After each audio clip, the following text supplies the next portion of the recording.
Hello everyone, today we're going to master the mechanism behind one of the most important algorithms in NLP, WordPiece Tokenization. If you've ever used like BERT or Electra, you have used WordPiece. It's the engine that allows models to understand complex language without needing a dictionary of every word in the universe. So in the end of this presentation, hopefully you will understand exactly how it builds its vocabulary and how it slices words step by step. So before we get into the algorithm, we have to remember why we need it. In the past, we used every word level tokenization. So if we wanted our model to know English, we had to teach it every single word in the English vocabulary.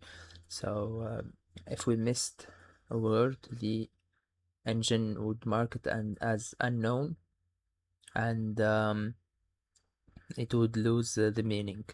On the other extreme, if we just broke every word into individual characters, for example, the word the, we take T, H, and E just to understand the whole word, it would be incredibly inefficient in terms of computational cost, and it would lead to semantic loss.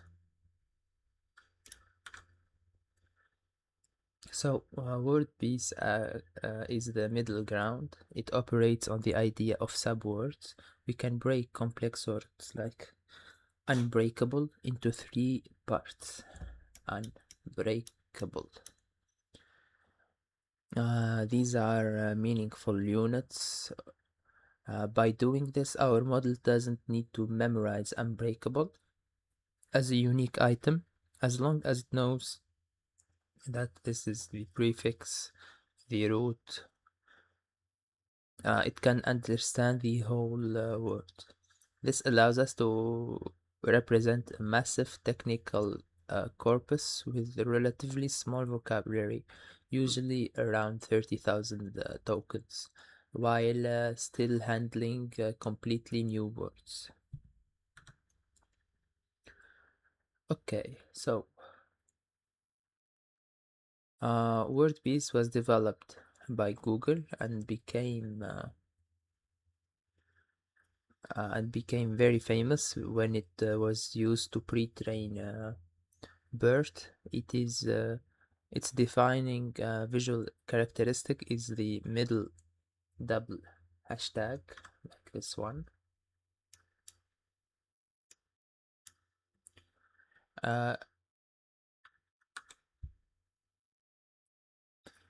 So unlike other algorithms that might just look for the most common pairs like in the BPE, WordPiece is strictly probabilistic.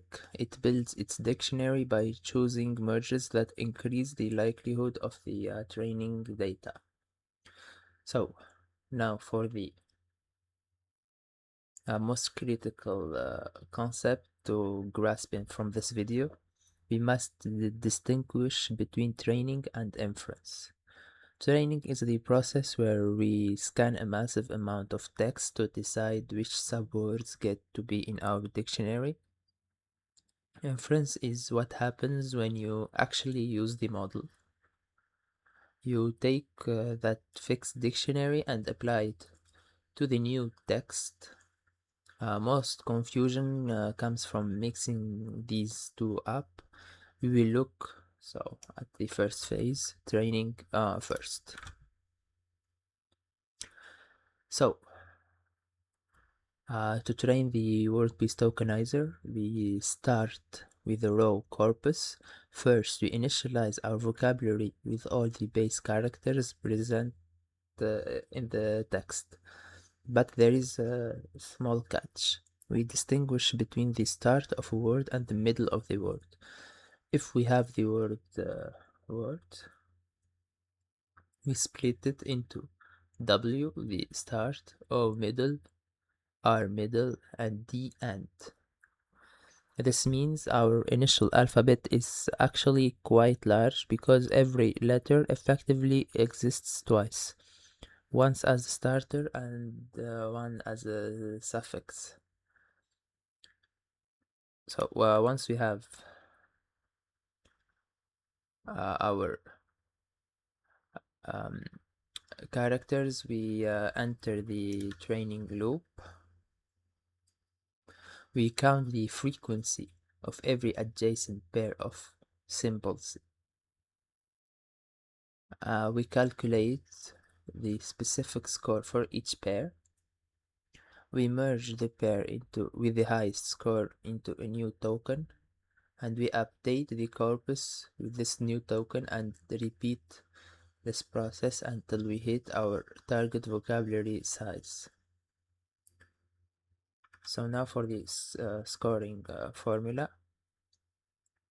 This is the heart of WordPiece, unlike the BPE, which simply merges the most frequent pair. WordPiece merges the pair that maximizes the likelihood of the data. Look at the formula. We divide the frequency of the pair by the product of the frequencies of its parts. Why? Like, imagine the pair R and D. Let's say, and D. Both appear very often in English. Their pair R plus D, this pair, might appear often just by coincidence, but imagine Z and U. They are rare individually, but if you see Z and U, almost always follows like Azure, or like their words are very rare or predictable. This formula rewards those strong correlations, even if the row count is lower.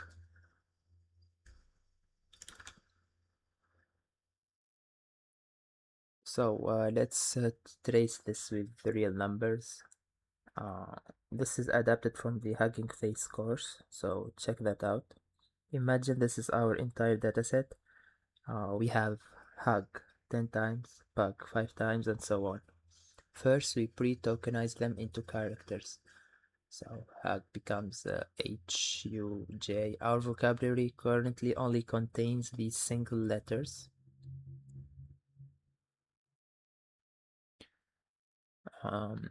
So let's calculate the first merge.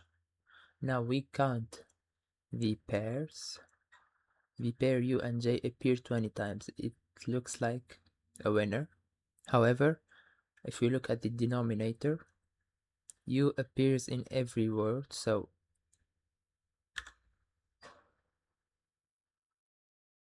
36 times in total.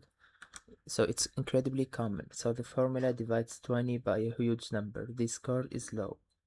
Now, if you look at J and S, it only appears 5 times, but S only appears in the specific context of the data. I'll leave it here.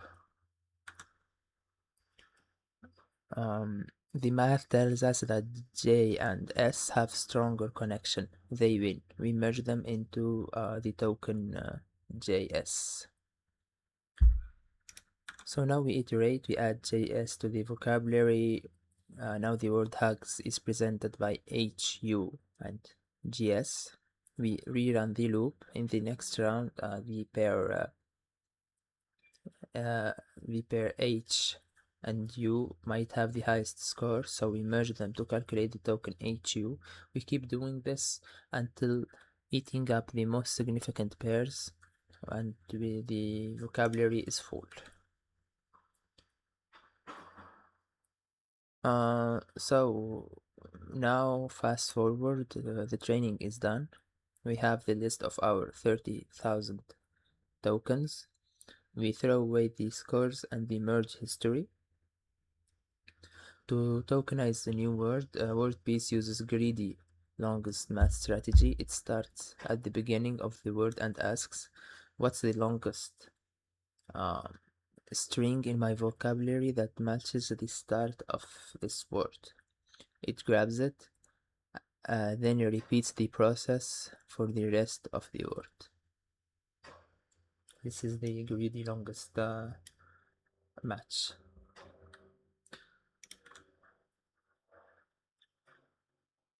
So if we see it in action, if we try to tokenize this word using the vocabulary we just built, so we repeal this word hug. Now we look at bugs. We don't have a bug in our vocabulary. The longest match is just B. We take B, so we are left with UGS. UGS.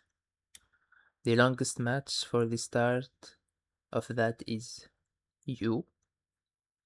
We take it, so we are left with JS. We have JS in the vocabulary, so our final token is BUJS. So you can pause this video here and read the slide again. But there is a major difference between WordPiece and other algorithms.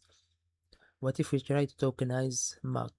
If our vocabulary doesn't have M, and maybe it has never seen it in the training process, WordPiece cannot start the greedy match, unlike BPE or byte pair encoding, which might fall back to bytes or other tricks. Standard WordPiece is strict.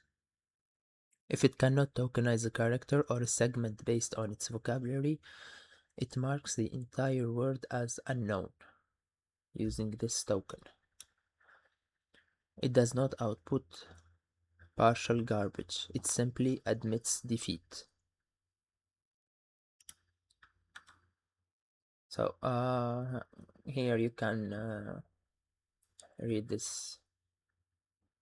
I'm not going to go through this.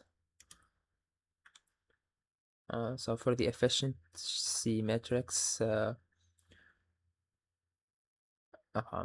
word level tokenization might need 1000 unique tokens to cover the text.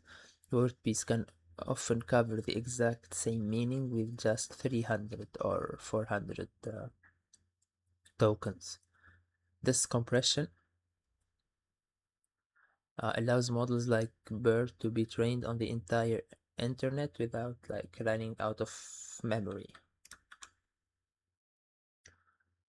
So we can see that WordPiece isn't perfect.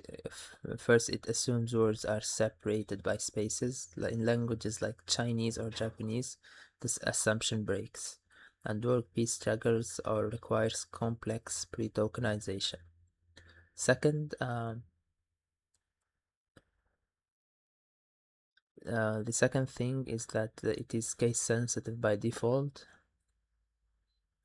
These two words are unique tokens unless you normalize the text first. Finally, the vocabulary is fixed. If you train on Wikipedia and then try to process medical records, you will get a lot of these tokens for the unknown. So that's it for this video. If you liked it, please like and subscribe.